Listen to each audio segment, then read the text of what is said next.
Hi, welcome to my channel. My name is Yachi. I'll be traveling in Europe for the first time in my life and I'm just so excited. Can you tell? Bonjour every day, s'il vous plaît every day. I can't wait. Too exciting, too exciting, too exciting.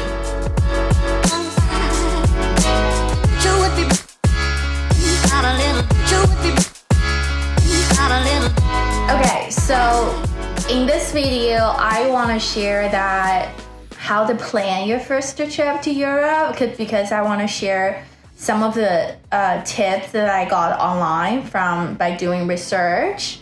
And I want to share that the 5 things that you should know when you planning your first Europe trip.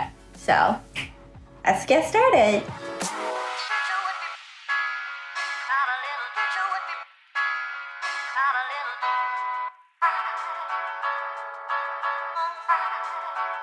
To me,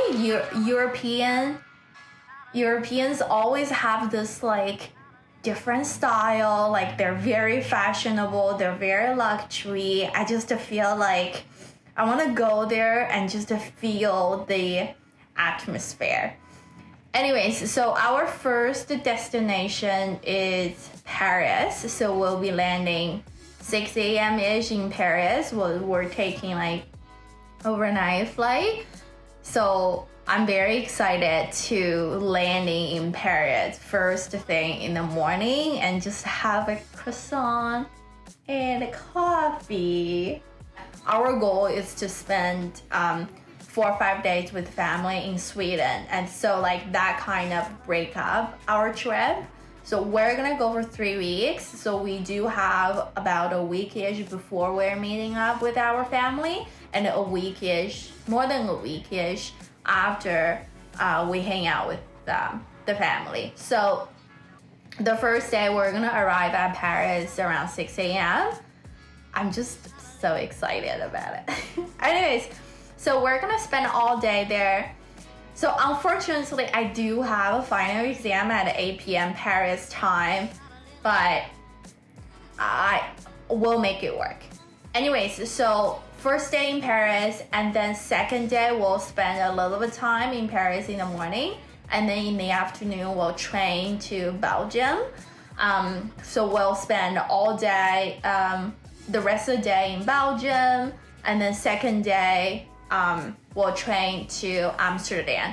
Plan right now is to spend 2 days in Amsterdam just because we really like Amsterdam, just from watching YouTube videos again. So yeah, anyways, and then we'll go to Germany, Hamburg. So from Hamburg, we'll spend a little bit of time there. Then we'll go to Copenhagen, and then Copenhagen to Sweden. So we have a hard timeline that we have to be at Sweden on the 24th. And then as a family, we're gonna go to Barcelona for New Year. So we're gonna spend another 5 to 6 days together. And then we'll go to Lisbon back. Okay, so I did a bit of research because as you all know, I am so excited to the point I honestly don't even know what to ask the internet. Okay, anyways, so I summarized these 5 things that we should know when planning your first Europe trip. So let's go. First one is do not try to see everything. So there was a recommendation is that if you travel to Europe for 7 days, you should aim for 2 cities or 1 city with day trips. If you go for 10 days, you should do 3 cities. 14 days, you should do 4 cities, and list to go on. But I guess with the plan that I just mentioned about our trip, we're not really listening to this suggestion. But anyways, because like we do need to walk our way up to Sweden anyways from Paris, so we're like, why don't we just break up our trip and to make the most of it? Plus, like we don't want to have a long train or a long airplane ride. So our plan is like one city per day. We're just gonna stay in the city, walk around and feel it and move on. So anyways, I guess if you do want to go to Europe and try to get to know a city, you definitely should spend more time in the city. But because we want to spend more time in Sweden because that's where our family is. But for any other city, I guess we'll have more time in the future. We can always go back. Okay, second one. Do not forget to factor the travel time. So it really depends where you're going, but some of the cities are 2-hour train away. So they're very close, but some are 5+ hours away because we saw there was a hamburger from Copenhagen. It's like over 5 hours train, but we're still gonna do it. Anyways, so based on our research, it does look like there were like 2 types of trains. So there were like regular ones and there were high speed. So we would always want to choose high speed. It's just a cool experience and I don't know, just get to your destination faster. But anyways, so do not get me wrong. I also heard that the view while you're riding the train is amazing. So we want to experience that.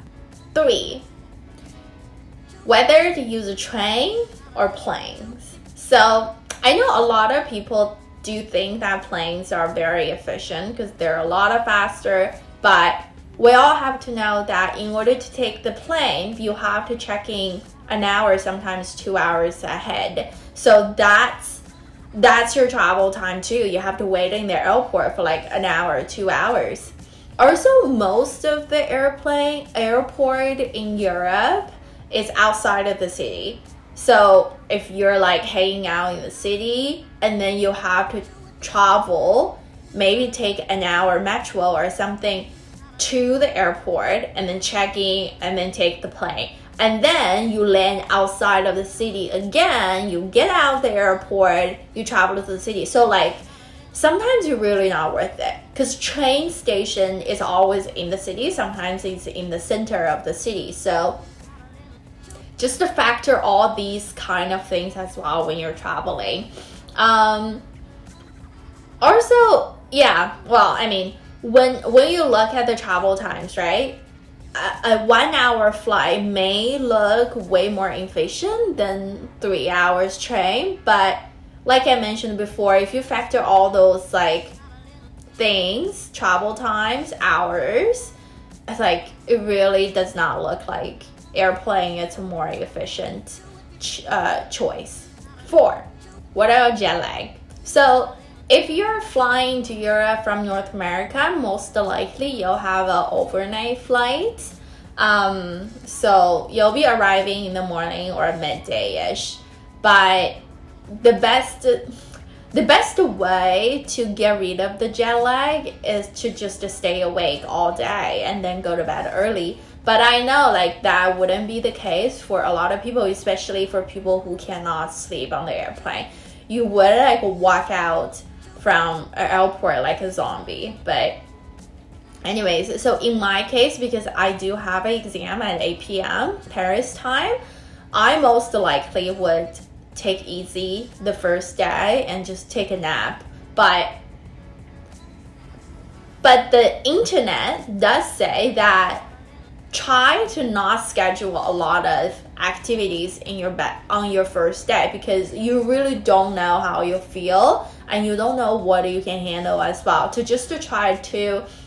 try to schedule like not as busy as you can and just to go with the flow for the first day. As soon as you overcome the jet lag, you'll be able to do a lot of things during the day. Anyways, 5, how do you plan out your journey? So I would say you always factor in the hard dates and hard activities. For example, if you go to Europe for a game or for an event or something, those those activities around it. For example, booking a flight, booking a hotel, booking like train ticket or whatever. Like you have to do all those ahead of time to get it prepared. For us in this case is we have to arrive in Sweden on December 24th. So that's our hard deadline. So we have to book the train. For example, the first train from Copenhagen that day, so we can get to Sweden and so on. And I have an exam on when we're landing in Paris, so we have to book a good hotel with like good Wi-Fi, and we have to make sure that there's cafe shops or restaurants around, and there's like free Wi-Fi just in case, so we have a backup plan. And we have a game in Sweden. We have a junior world hockey game in Sweden, so like all those things are a must. So we have to book their air ticket, the hotels, and so on. But you know what, honestly, if you're like someone who's not sure what to expect in the first time and you're not very good at planning, I would say just go with the flow. I believe that there will always have a place for you to stay, and there will always have a train, have a plane to take you somewhere else. Plus Europe, it's very like connected to each other from country to country and city to city. So even though you're lost, you're just lost in a very beautiful place. Awesome. So I really hope these 5 tips will help you to plan your first Europe trip, because I am definitely very excited. And stay tuned for the next video to join my journey. Thanks for watching. Thanks for your time. Very appreciated. Hit that like button. Hit that subscribe button. Let's join the journey together.